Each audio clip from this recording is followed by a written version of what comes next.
The Book of John, chapter 19. Then Pilate took Jesus and flogged him, and the soldiers twisted together a crown of thorns and put it on his head and arrayed him in a purple robe. They came up to him, saying, "Hail, King of the Jews!" and struck him with their hands. Pilate went out again and said to them, "See, I am bringing him out to you that you may know that I find no guilt in him." So Jesus came out, wearing the crown of thorns and the purple robe. Pilate said to them, "Behold the man." When the chief priests and the officers saw him, they cried out, "Crucify him! Crucify him!" Pilate said to them, "Take him yourselves and crucify him, for I find no guilt in him." The Jews answered him, "We have a law, and according to that law he ought to die because he has made himself the Son of God." When Pilate heard this statement, he was even more afraid. He entered his headquarters again and said to Jesus, "Where are you from?" But Jesus gave him no answer. So Pilate said to him, "You will not speak to me? Do you not know that I have authority to release you and authority to crucify you?" Jesus answered him, "You would have no authority over me at all unless it had been given you from above. Therefore, he who delivered me over to you has the greater sin." From then on, Pilate sought to release him, but the Jews cried out, "If you release this man, you are not Caesar's friend. Everyone who makes himself a king opposes Caesar."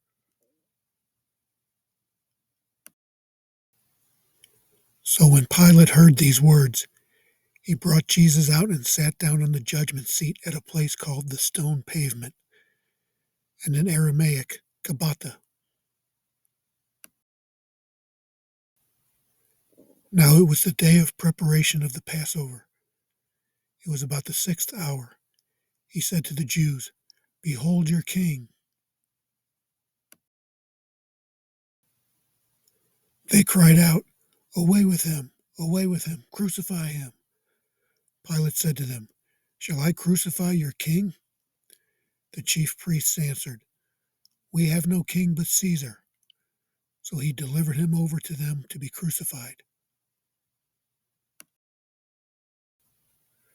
So they took Jesus, and he went out, bearing his own cross, to the place called the Place of a Skull, which in Aramaic is called Golgotha.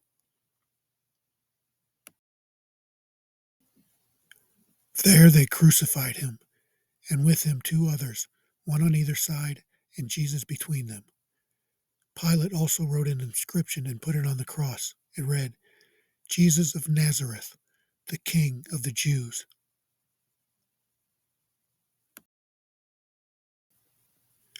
Many of the Jews read this inscription, for the place where Jesus was crucified was near the city, and it was written in Aramaic, in Latin, and in Greek. So the chief priests of the Jews said to Pilate, "Do not write, 'The King of the Jews,' but rather, 'This man said, I am King of the Jews.'" Pilate answered, "What I have written, I have written."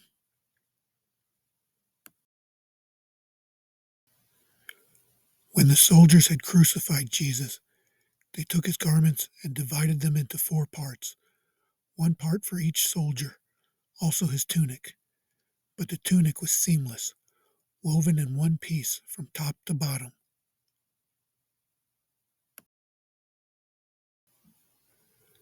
So they said to one another, "Let us not tear it, but cast lots for it to see whose it shall be."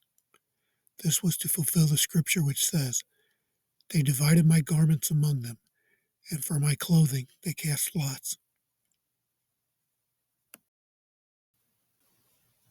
So the soldiers did these things, But standing by the cross of Jesus were his mother and his mother's sister, Mary, the wife of Clopas, and Mary Magdalene.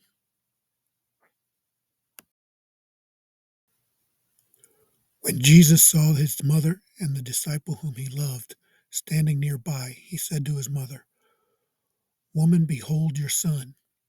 Then he said to the disciple, "Behold your mother." And from that hour the disciple took her to his own home.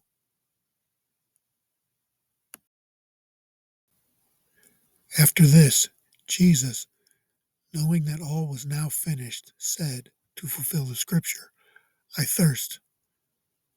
A jar full of sour wine stood there. So they put a sponge full of the sour wine on a hyssop branch and held it to his mouth.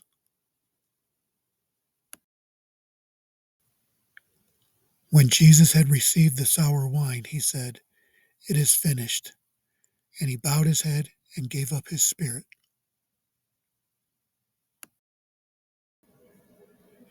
Since it was the day of preparation, and so that the bodies would not remain on the cross on the Sabbath, for the Sabbath was a high day, the Jews asked Pilate that their legs might be broken and that they might be taken away.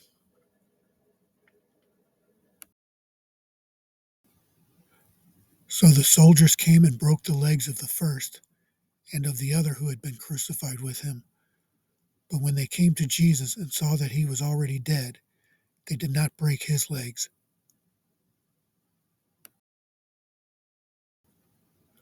But one of the soldiers pierced his side with a spear, and at once there came out blood and water.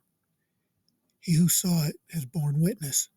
His testimony is true, and he knows that he is telling the truth, that you also may believe. For these things took place that the scripture might be fulfilled. Not one of his bones will be broken. And again, another scripture says, they will look on him whom they have pierced.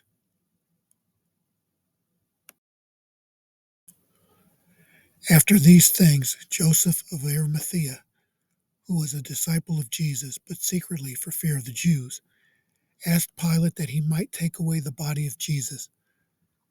And Pilate gave him permission. So he came and took away his body.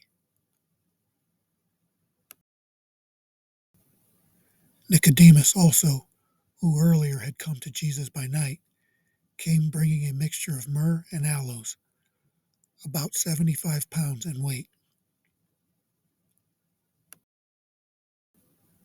So they took the body of Jesus and bound it in linen cloths with the spices, as is the burial custom of the Jews. Now in the place where he was crucified there was a garden, and in the garden a new tomb in which no one had yet been laid. So because of the Jewish day of preparation, since the tomb was close at hand, they laid Jesus there.